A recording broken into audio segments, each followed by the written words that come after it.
Hi, Sofa King Drunk here with yet another attempt to an ale review, or beer review, or whatever type of review it is.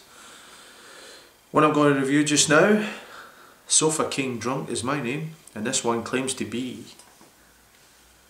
the king of beers. It's Budweiser. I've looked at the label before I've picked this up, before I've done this review, and it's 4.8 in the Richter scale. So obviously it ain't the king of beers anymore. Its crown is slipping, and plus the fact it isn't from the source, it's also brewed in the UK, which is very saddening to see. I've drank Budweiser. Everybody on the planet's probably drank Budweiser. It's mass advertised, it's in your face everywhere. A World Cup, any sporting event, if you're into your American football, your baseball, whatever, it's everywhere. You go to the States, Bud this, Bud that, Bud you, it's in your face. It's one of those ones. It's mass produced, is for the mass drinkers basically. So anyway, we'll spark it open. Suppose I had to come here once and try to review it. I like the wee the bottle top on it, Bud. Picked this up in my local supermarket. I like to say it was brought. It came into the country, but it's actually never even left the country. It's brewed with whatever it is, water, down in England or something like that. I'll soon tell you where it is brewed. I think it's let me see, it's brewed in the UK and distributed by InBev. There you go, there's a surprise. Is there anything that InBev haven't got their manky hands on?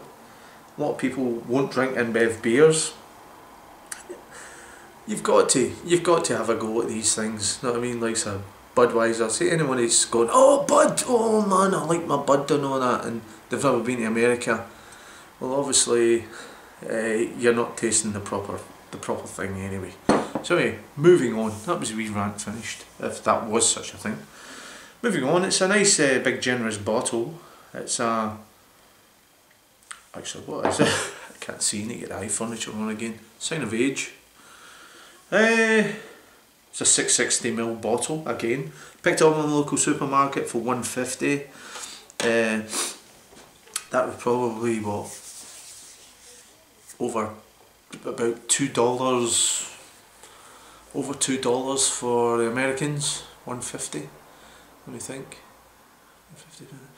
$2.20 or something like that for a big 660ml bottle.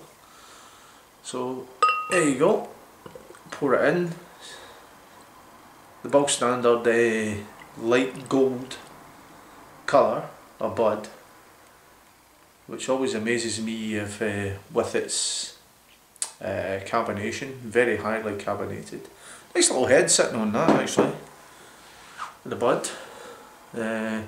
I have had it in the fridge for a long time, so it's managed to maintain its head. Everybody on the planet's drank this at one point in their life. I don't care what you're into or what you drink, I bet you've had a Bud. It's in everybody's faces. It's probably the most well-known beer brand in the world is Budweiser. Probably not the best, but it's well known and everyone's had one. So anyway, we'll get in here for the aroma and see what it's got to offer.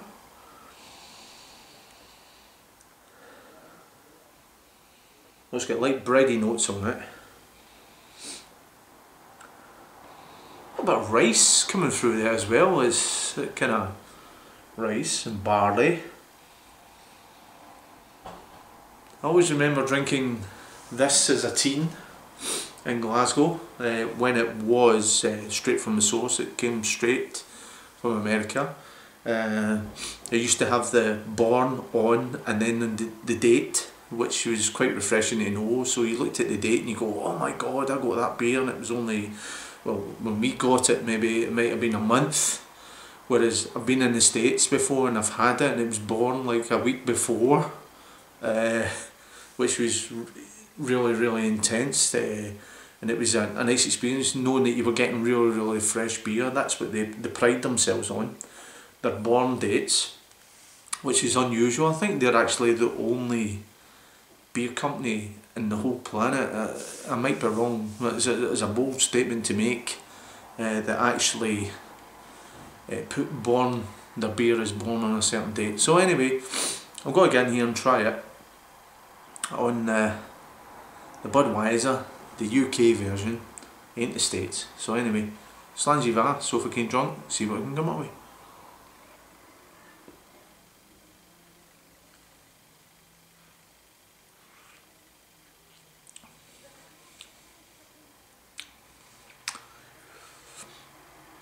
Well, it is light. You're getting a nice light fruity taste to that. There's a wee bit of zest in there, a wee bit of lemon zest. Not as nice as what you're going to get if you go to America, obviously, but it's working hard. It's totally out on its own taste wise. Whatever these guys do to it, it's totally out on its own. Like, so you got all your mainstream lagers in the UK, are brewed, and then you've got Budweiser out there. It's totally out there on its own. It is refreshing.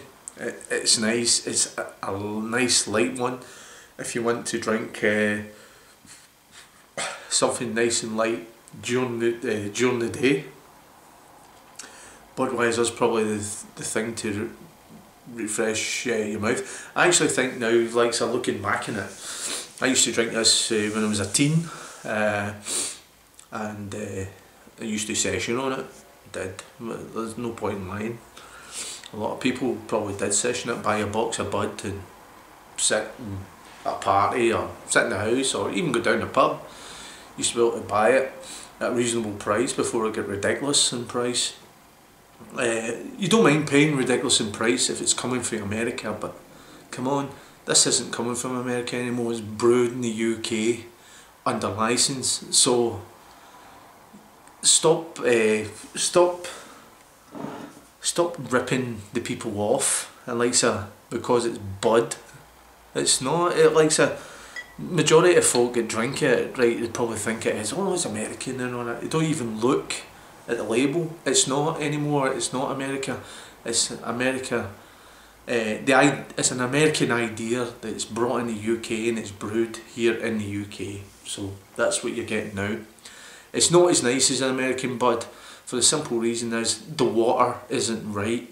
Now, if you're going to drink beers that are brewed in the UK, you're never ever going to get the true taste of the beer the way it was brewed. This is it's pleasant. That's the only way to describe it. But it's pleasant beer. So anyway, that's my little rant over the Budweiser, which it probably is a good buy. $1.50 for a 660ml bottle. Bought it at my local Asda's. That would be Walmart to all you guys in the States. Walmart, I think, own Asda, or Asda own Walmart. It's one of the way around. £1.50. It probably cost you guys over $2 or something like that. But you probably buy that really cheap in the States. We're starting to get ripped off over here, especially in Scotland, with taxation due to the beer. That's why they've reduced the alcohol content to 4.8 to avoid that and pass it on to the consumer, which is actually quite a good thing in a way. But it's not got what the original Budweiser, the American, its American cousin has got. It's not got that nice, clean, fresh taste about it, but it's okay. Listen, it's okay, and there's a lot of people probably in the UK, they've never been to the States and they've never really tried the real thing, so they're going to think it's a nice beer. Well, anyway, I'm going to give, have another drink first. I'm going to give the Budweiser. The Sofa King is going to give the King of Beers, the Budweiser. I'm going to give that, and let's be honest, it's a UK version. I'm going to give that a 6.5 out of 10. So if you've had the King of Beers, give us a shout, and if not, if you're stuck along at the end of the video, fair play to you, and I'll maybe catch you in a beer review. Ciao for now.